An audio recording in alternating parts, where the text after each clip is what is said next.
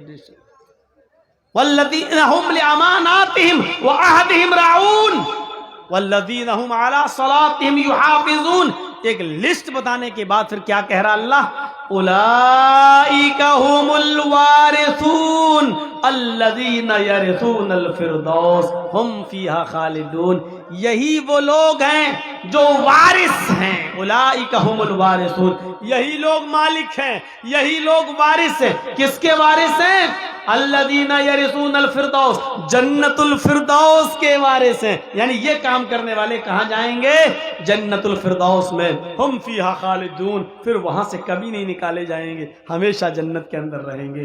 یہ ہے وہ راستے جس راستوں پر چلنے کے لیے ہمیں اس دنیا میں بھیجا گیا ہے۔ ان راستوں پہ چلیے اور اس مقام کو پا جائیے جس مقام سے آپ کے باپ آدم کو اور آپ کی ماں حوا کو نکالا گیا ہے۔ دنیا میں انہی راستوں پہ چلانے کے لیے اللہ تعالیٰ نے ہمیں اس دنیا میں بھیجا ہے تاکہ کھویا ہوا مقام ہم دوبارہ پا جائیں۔ 18,000 کا 20,000 کا اینڈرائڈ موبائل لے کر الٹی سیدھی چیزیں دیکھ کر جہنم تو خرید رہے ہیں، یعنی جہنم، اور وہ بھی پیسہ دے دے کر ہم جا رہے ہیں، پیسہ خرچ بھی کر رہے ہیں جہنم میں جانے کے لیے، لیکن جنت بنا پیسوں کے مل رہی ہے، لیکن ہم اس جنت کی طرف نہیں لپکتے ہیں۔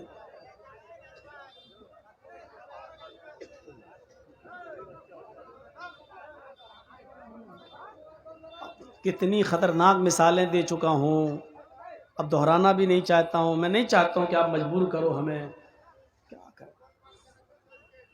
نہیں، ابھی تک میں نے دیکھا باہر یہ اپنے بچوں کو بیلون دلا رہے تھے، جلیبی خرید رہے تھے، اور جیسے ہی جرجی صاحب آئے تو اب سوچیں گے آگے بیٹھ جائیں گے، آگے۔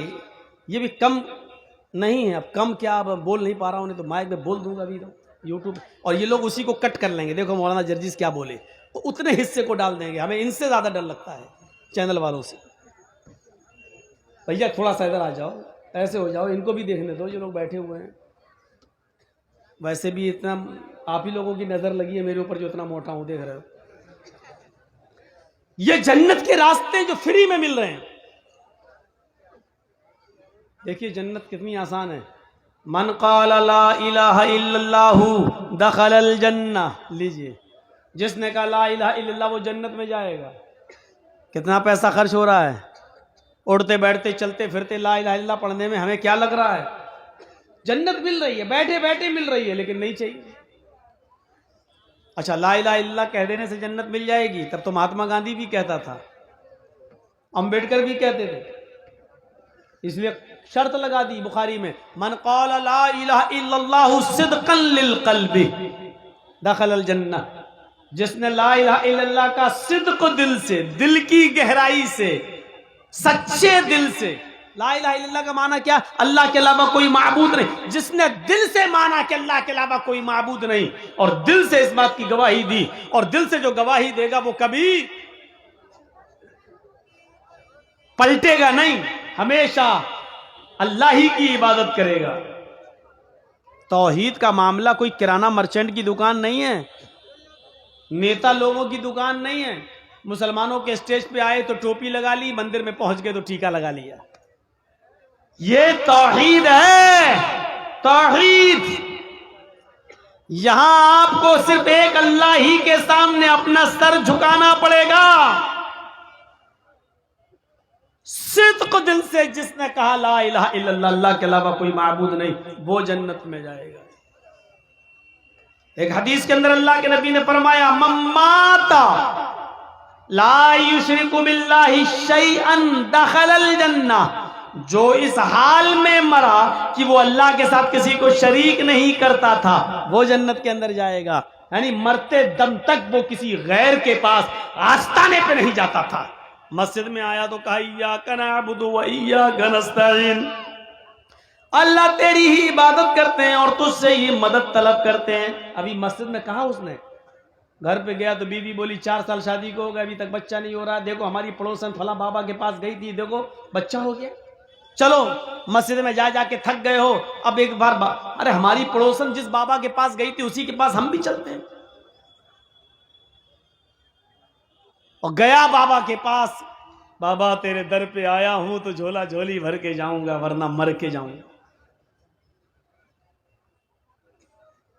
جو اس حال میں مرا وہ نہیں. اللہ بھی راضی رہے، رحمان بھی، اور خوش رہے شیطان بھی، یہ نہیں چلے گا. صرف اللہ سے مدد طلب کرتے ہیں.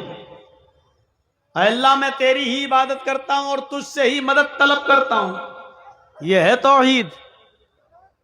ایک صحابی اللہ کے نبی کے پاس آئے، بدوی تھے، عرابی تھے، دیہاتی تھے، کہ اللہ کے نبی میں دور سے آیا ہوں اور دور جانا ہے، اپنا کام ہو گیا، سوچا جاتے وقت آپ سے مل لوں.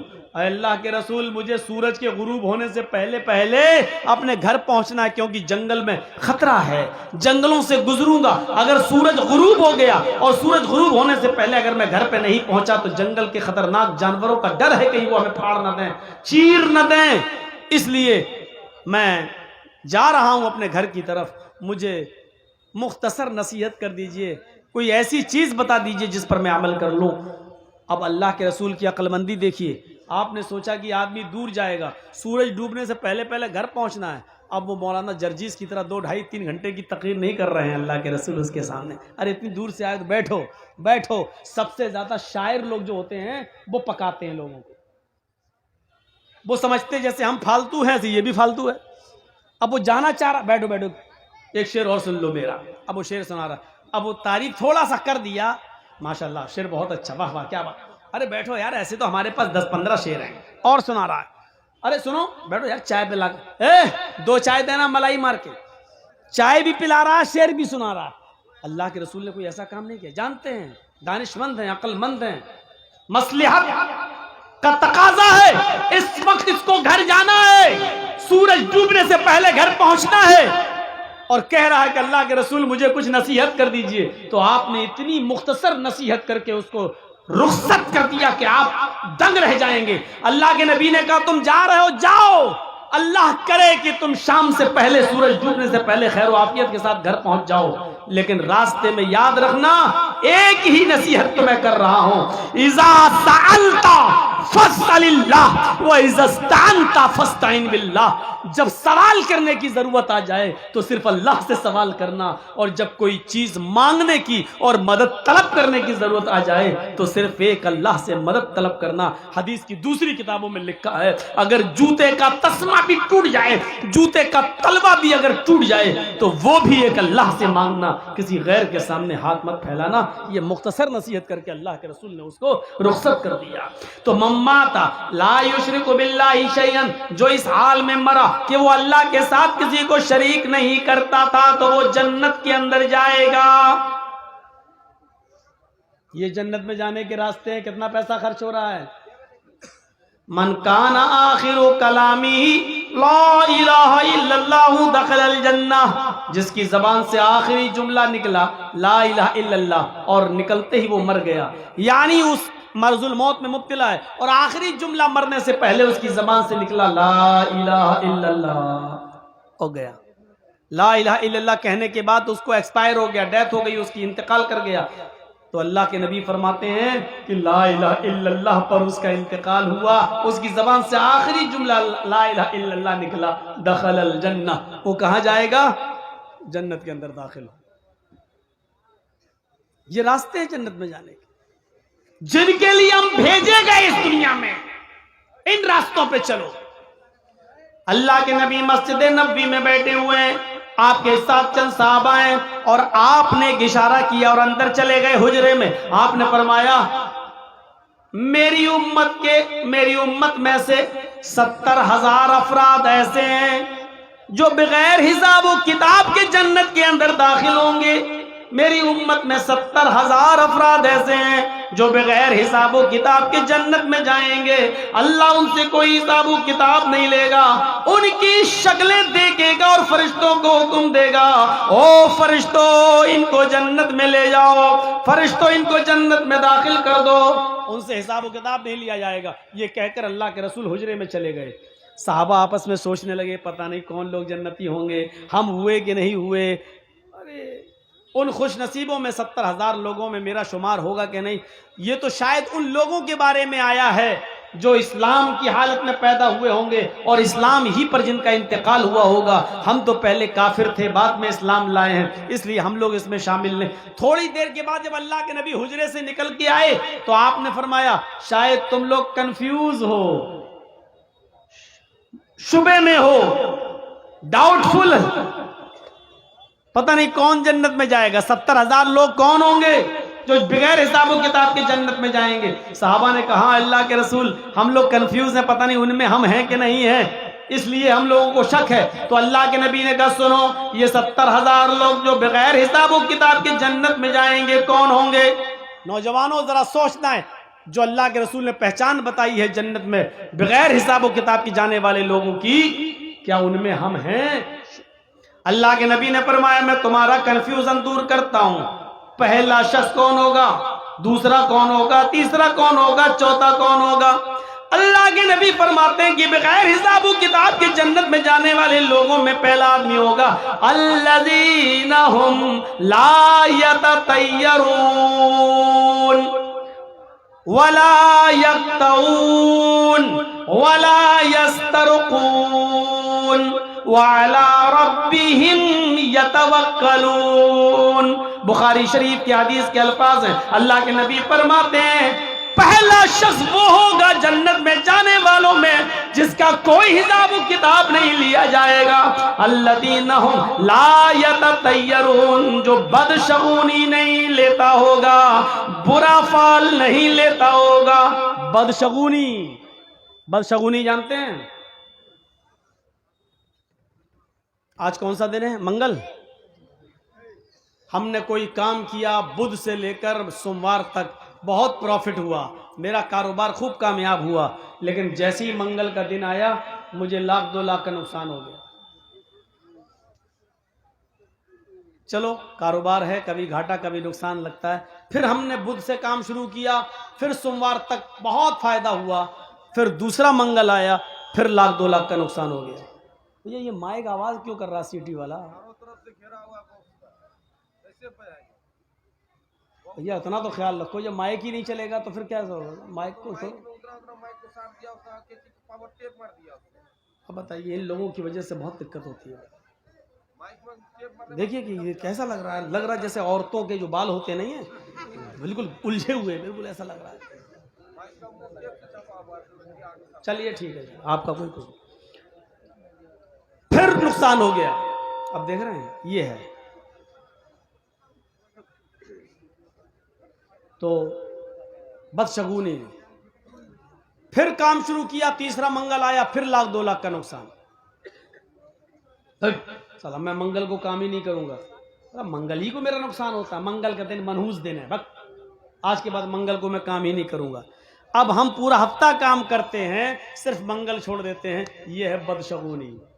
نہیں منگل نہیں آج نہیں کریں، کیوں؟ نقصان ہو جائے گا. یہ ہے بدشگونی.